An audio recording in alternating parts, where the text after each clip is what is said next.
Hello everyone, welcome to the learner Deepali. एक और अच्छी न्यूज़ आ चुकी है जो कि है एनएचपीसी लिमिटेड की तरफ से। आप यहाँ देख सकते हैं कि जो ऑनलाइन एप्लीकेशंस निकली हुई हैं वो निकली थी 1 तारीख को, 1 सितंबर को, और जो लास्ट डेट रहेगी ऑनलाइन एप्लीकेशन की वो रहेगी 30 सितंबर की। तो आइए देखते हैं कि कौन कौन सी वैकेंसीज निकली हुई हैं। और अगर अभी तक आपने चैनल को सब्सक्राइब नहीं किया है तो प्लीज़ चैनल को सब्सक्राइब कर दीजिए।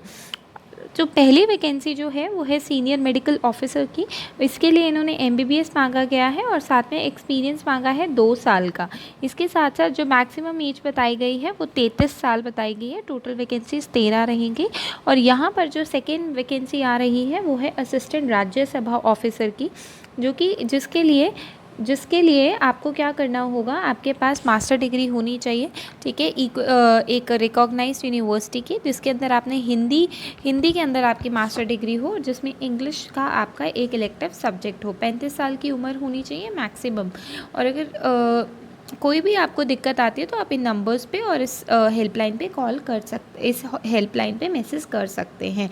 इसके अलावा अगर हम बात करें कि और इन्होंने क्या क्या मांगा गया है, तो जूनियर इंजीनियर की भी जॉब निकली है। जूनियर इंजीनियर की जो सैलरी रहेगी वो रहेगी 29,600 से लेकर 1,19,500 तक। और इसमें सिविल इंजीनियर का डिप्लोमा, साथ में 60% मार्क्स और 30 साल मैक्सिमम एज। और वैकेंसी इसमें अच्छी निकली हुई है जो कि है 68 वैकेंसीज़। करंट वैकेंसीज आप देख सकते हैं, जनरल की 28, ईडब्ल्यूएस की 6, एससी की 11, एसटी की 4 और ओबीसी की 19। अगर बात करें जूनियर इंजीनियर इलेक्ट्रिकल की, तो सैलरी इनकी भी सेम ही है, बट यहाँ पर इलेक्ट्रिकल इंजीनियरिंग मांगा गया है, जिसमें 60% मार्क्स और ऑटो कैड अगर होगा आपके पास तो वो आपके लिए एक एडवांटेज का काम करेगा। और 30 साल उम्र होनी चाहिए और टोटल 34 पोस्ट इसके लिए निकली हुई हैं। जूनियर इंजीनियर मैकेनिकल की भी जॉब है और वो उसके लिए मैकेनिकल इंजीनियरिंग और 60% मार्क्स और वही ऑटो कैड की नॉलेज होगी तो वो आपके लिए एक एडवांटेज रहेगा। टोटल वैकेंसी रहेंगी 31 और आपकी मैक्सिमम एज 30 ईयर्स होनी चाहिए। अकाउंटेंट की बात करें तो एक चीज़ आप यहाँ देखेंगे तो कि कोई भी एक्सपीरियंस नहीं मांगा गया है। अगर आप फ्रेशर हैं और आपने मैकेनिकल इंजीनियरिंग, इलेक्ट्रिकल इंजीनियरिंग करी है या फिर आपने इंटरमीडिएट किया है सीए और सीएमए, तो वो सारे के सारे एलिजिबल रहेंगे इस पोस्ट के लिए, इन पोस्ट के लिए। और यहाँ पर 30 ईयर्स मांगा गया है सीनियर अकाउंटेंट के लिए। और सैलरी जैसे कि आपको पता है कि लेवल 7 के अकॉर्डिंग 1,19,500 ही दी जाएगी, सिर्फ प्रोबेप्शन पीरियड को छोड़कर, ठीक है जी। तो 20 वैकेंसीज़ यहाँ पर निकली हुई है।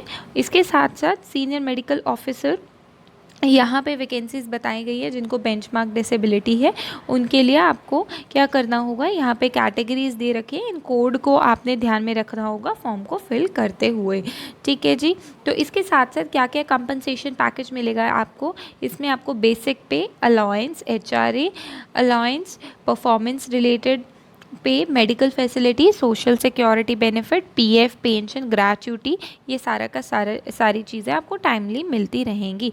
और जो प्लेसमेंट होगी वो भी आपको कंट्री या कंट्री के बाहर कहीं पर भी कर दी जा सकती है, जो कि बहुत ही अच्छा आपके लिए होगा। एप्लीकेशन फ़ीस बहुत ही जेन्युइन सी है, जो कि है 250 रुपये, जनरल ओबीसी, जनरल ईडब्ल्यूएस के लिए। और अगर SC ST की बात करें तो SC ST को कोई भी रजिस्ट्रेशन फ़ीस नहीं पे करनी है, तो SC ST के लिए कोई भी फ़ीस यहाँ पर नहीं है, ठीक है जी। तो कैसे अप्लाई करना होगा आपको जाना होगा nhpcindia.com पर, ठीक है जी, nhpcindia.com पर जाना होगा। वहाँ पर आपको सबसे पहले अप्लाई करने से पहले सारी की सारी इंस्ट्रक्शन देख लेनी होगी, ठीक है। फिर वहाँ पर आप अप्लाई करने से पहले आपके पास मैट्रिक का सर्टिफिकेट, आपके पास सारी क्वालिफ़िकेशन की सर्टिफिकेट, जो अगर आपने सिविल किया है, इंजीनियरिंग किया है या मैकेनिकल इंजीनियरिंग किया है, ठीक है जी। तो ये सारे ओबीसी, अगर आप ओबीसी हैं या एससी, अगर आप डिसेबल है तो आपके पास डिसेबिलिटी सर्टिफिकेट रहना चाहिए, ठीक है। सिलेक्शन प्रोसेस कैसा रहेगा, आपका कंप्यूटर बेस्ड ऑनलाइन टेस्ट रहेगा और मेरिट के अकॉर्डिंगली आपको अपॉइंटमेंट दी जाएगी। 22 सिटीज़ के अंदर होगा, तो ये आप देख सकते हैं, अहमदाबाद, बेंगलुरु, भोपाल, भुवनेश्वर, चंडीगढ़, चेन्नई। तो ये यहाँ पर कुछ लिस्ट दी गई है 22 सिटीज़ की। 22 सिटीज़ के अंदर ये पेपर कंडक्ट कराया जाएगा, ठीक है जी। और पेपर में क्या क्या पूछा जाएगा वो भी देख लेते हैं। तो मीडियम ऑफ एग्जामिनेशन इंग्लिश या हिंदी रहने वाला है। एग्जामिनेशन की ड्यूरेशन 3 घंटे रहेगी। टोटल मार्क्स में होंगे 200। और medical officer, JE, civil, electrical engineering, senior accountant का 200 नंबर का क्वेश्चन होगा और 140 MCQs आएंगे।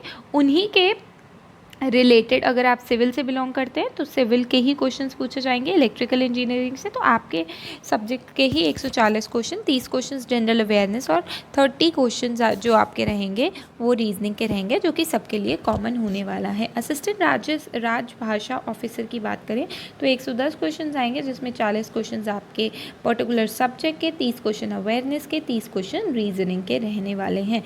मार्किंग की बात करें 0.25 की नेगेटिव मार्किंग रहेगी, तो ये चीज़ ध्यान में रखिएगा। और रिजर्वेशन की बात करें तो SC, ST, OBC इन सब के लिए रिजर्वेशन दी गई है। कोई भी रजिस्ट्रेशन फ़ीस नहीं है SC, ST, PWD के लिए।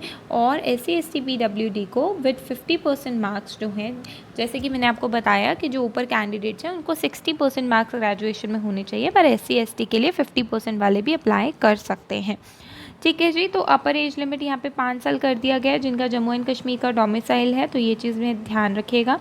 और जनरल इन्फॉर्मेशन यहाँ पे दी हुई है कि आपका कोई भी पेपर जो रहता है कि जो भी आप यहाँ पे ऑनलाइन एप्लीकेशन में फिल करते हैं वो सारी चीज़ें करेक्ट होनी चाहिए, अदरवाइज़ आपका कैंडिडेट कैंसिल हो सकता है, जो कि आपको पता ही है। तो इसके अलावा अगर हम बात करें तो आप अपना जब पेपर देने जाइएगा तो अपना एडमिट कार्ड वगैरह सब कुछ लेके जाइएगा। ठीक है। तो ये चीज़ यहाँ पर दिया गया है। तो ये था सारा का सारा इस नोटिफिकेशन के बारे में। अगर आपको फिर भी कोई दिक्कत आती है तो आप इस हेल्पलाइन मेल पर आप मेल कर सकते हैं और नंबर पर आप कॉल कर सकते हैं। आई होप आपको वैकेंसी अच्छी लगी होगी। प्लीज़ चैनल को लाइक कीजिए, सब्सक्राइब कीजिए। Thank you for watching.